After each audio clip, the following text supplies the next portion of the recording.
Hello and welcome back to the worst War Machine channel on the internet. I'm Malorian, and it's time for another War Machine Weekly. Now, as normal, my patrons have gone there and voted on this topic, but this topic is going to be coming specifically from Oros Wu. Now, I'm sure I've pronounced that name wrong, but what Oros Wu asks is, what are my predictions for Mk4 and the starter boxes?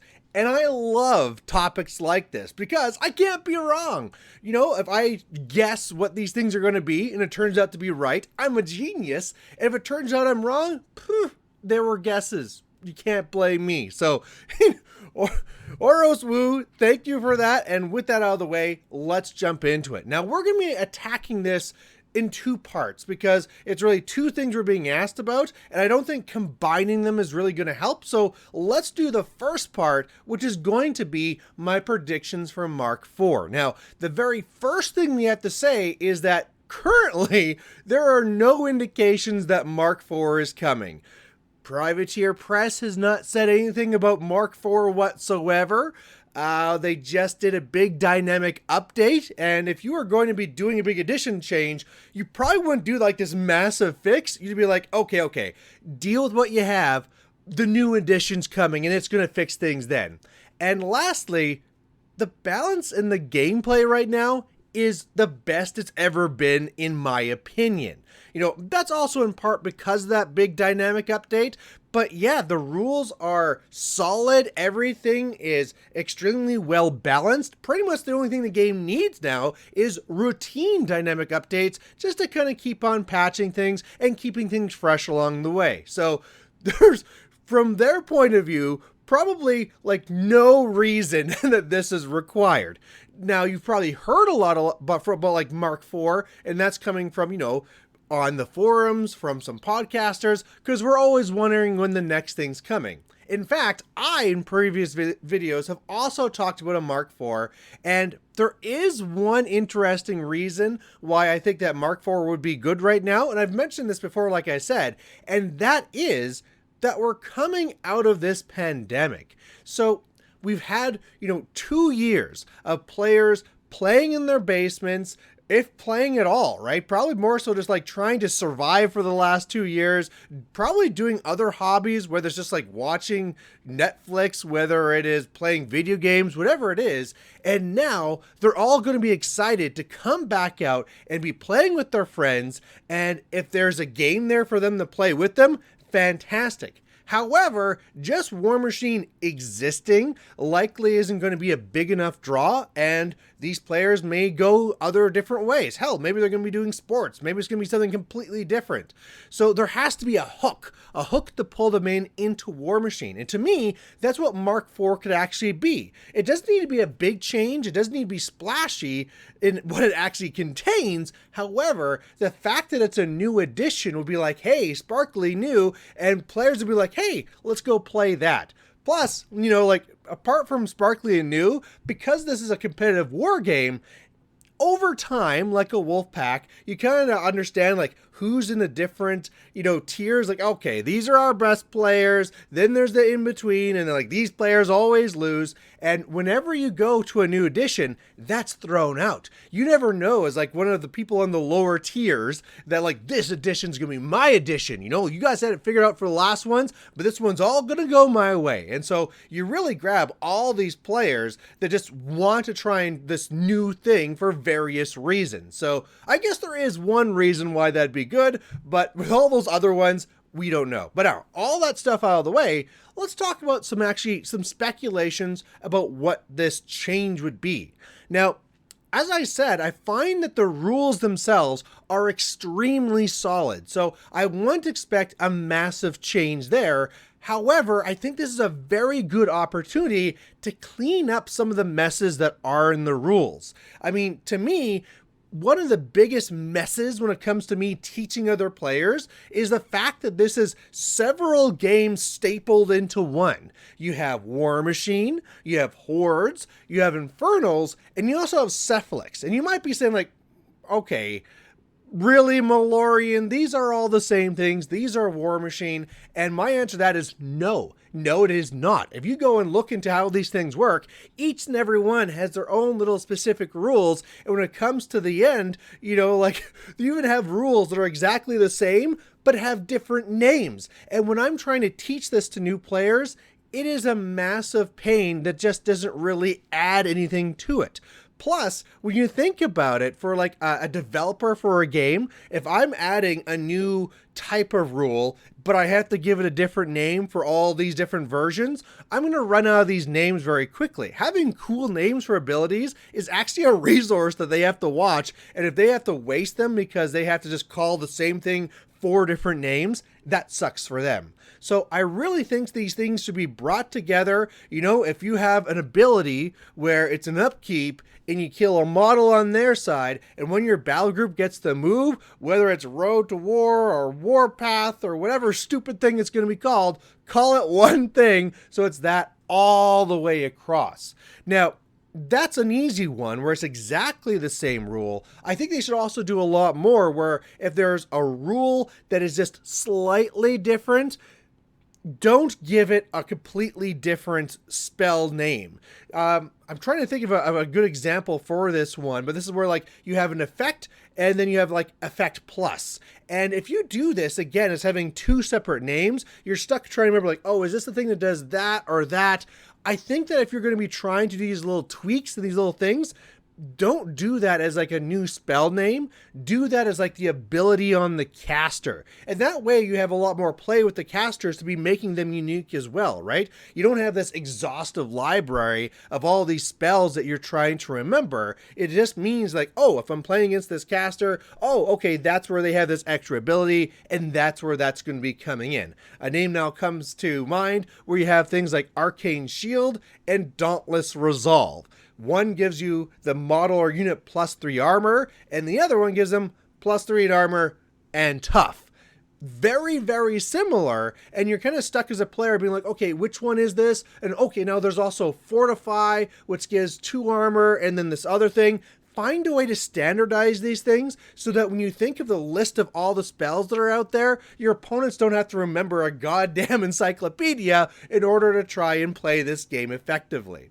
Now, another thing that I think we should be doing as well is standardizing those effects. So a good example of this are things where like, these are where things are actually functionally different, and you have a Warjack. When it goes and you kill the Warcaster, it goes inert. Boo! When you go and you kill a Warlock, the War Beast will just go wild, and they're just going to be able to run around and not do anything really effective. If you do it to an Infernal Master, their horrors just disappear. Poof! And if you do this to Cephalix, if I remember correctly, I believe they go like autonomous, I don't know, but all 4 of them were different. And again, things like that I'd be looking to be trying to bring together. In fact, I would actually go so far to that to say that I think it's time that we go and really unify the way that Warjacks and War Beasts and all these other things work. So right now we got columns and spirals and all these other kind of weird things. No, I think that that's not really adding the depth to the game that we think it is. It's really adding randomness. And what I mean by that is that when you do a big damage to a Warjack, you're like, please take out the Cortex, please take out the weapon. Okay, looks like I took out the movement. Who cares? It's going to hit me back. Oh, I took out the weak weapon. Whatever, no big deal. And it doesn't, it's all just like the luck of the draw. And meanwhile, we're also getting into these debates like, what's better, a Warjack or a War Beast? Because with a War Beast, if an aspect is out, you can just heal it and it's no big deal. But then you have mechanics, blah, blah, blah, blah, blah. Let's unify these things. And I think the best way to unify these is say, there are no more columns. There are no more spirals. We're just going to have a block of boxes. So this is actually something that they did more so like in like the 40K area, where they're like, okay, we're not going to have a separate system for tanks. They're just going to have more wounds and work like any other model. I think we should be doing the same thing here. Just say that it's a block of rules that are on them. And if you really want to have some rules attached to it, have stuff where like, when they lose half their boxes, they can no longer run or charge or do power attacks, and they're -1 to hit and damage, whatever it is, but standardized across all these things.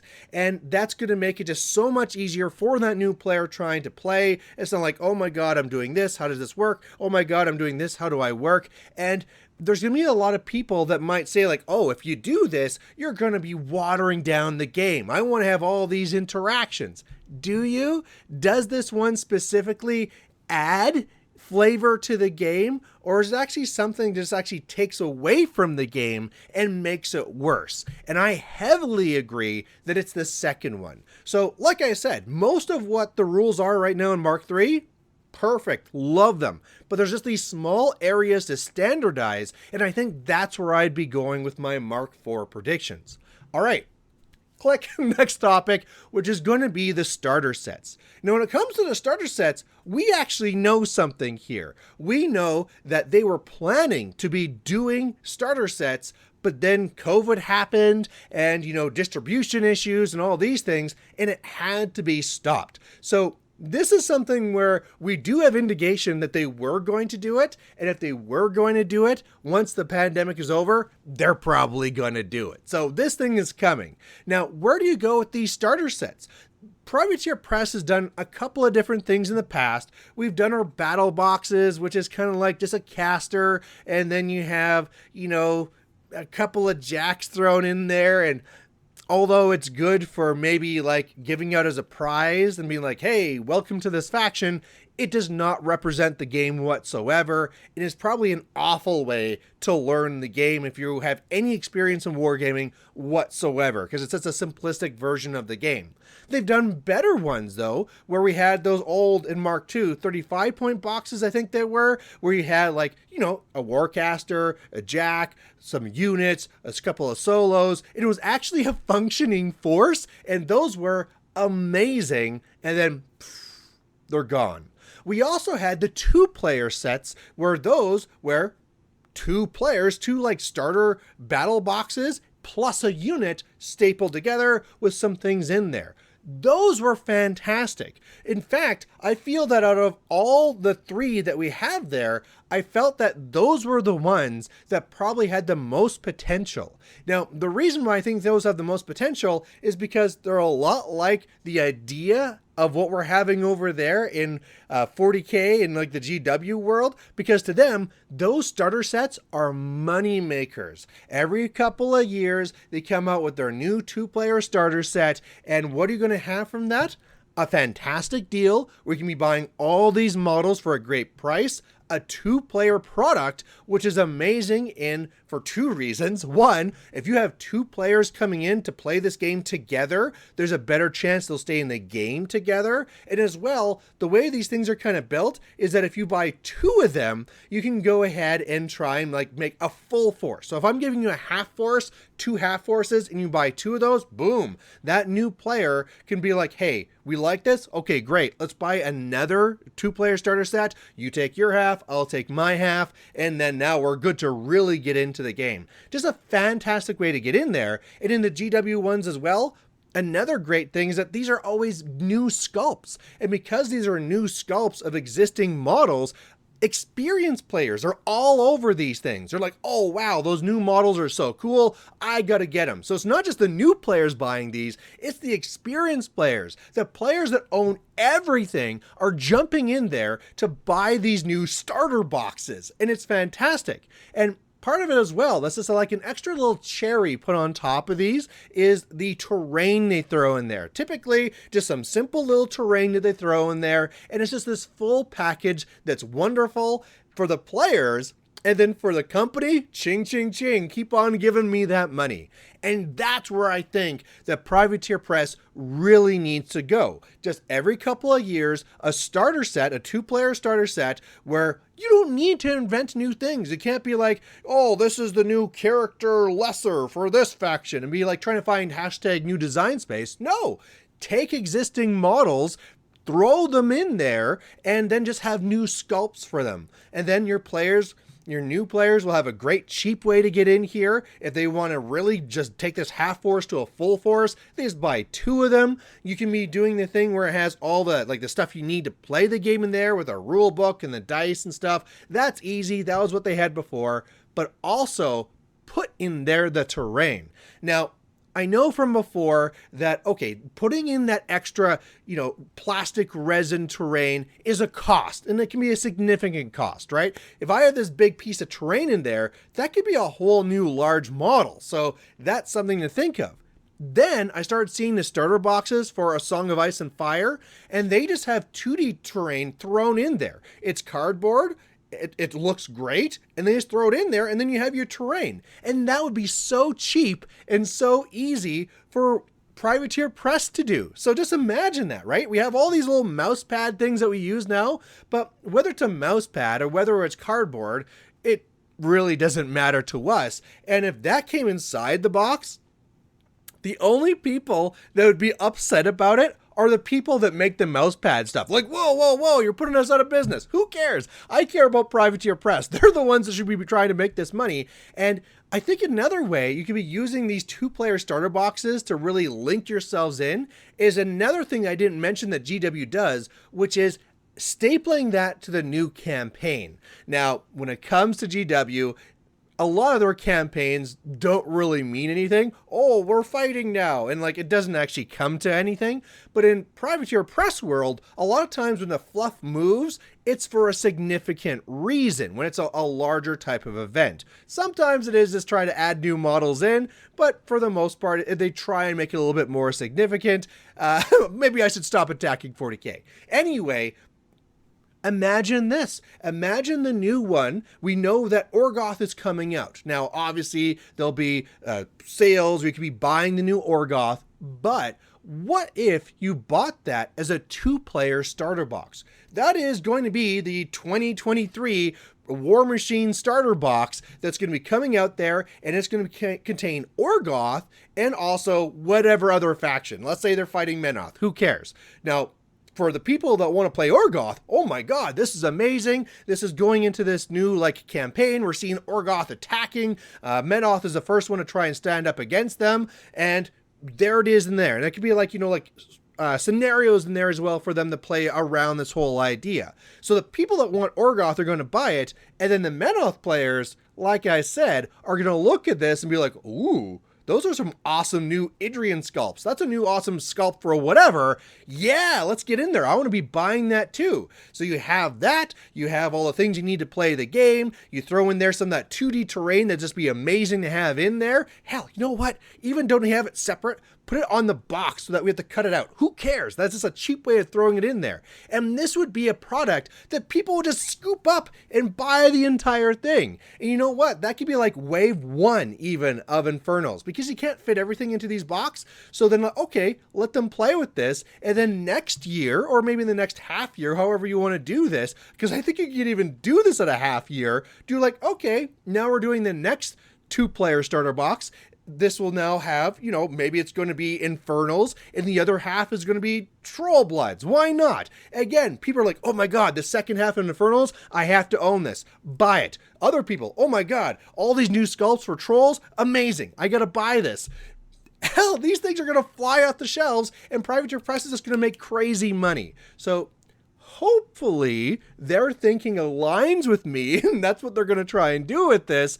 But those are my thoughts. So there you go, Oros Wu. I hope that this answers your question. From everybody else, if you think that I'm wrong, please let me know. I mean, I'm sure there's a lot of people with other ideas of what Mk4 is going to be and maybe what their intentions are with the starter boxes. But please put those down below. I would love to have those conversations. And also, a big thank you to all my patrons. To my content Overlord, Darrell Duncan, to my content manipulators. We got Adrian, we got Andrew, we got Brian, we got Dorian, we got Jordan, we got Kieran, we got Ryan, we got Samuel, we have Sloth Monarchy, and we have Stefan. Thank you all, and otherwise, we'll catch you later. Bye.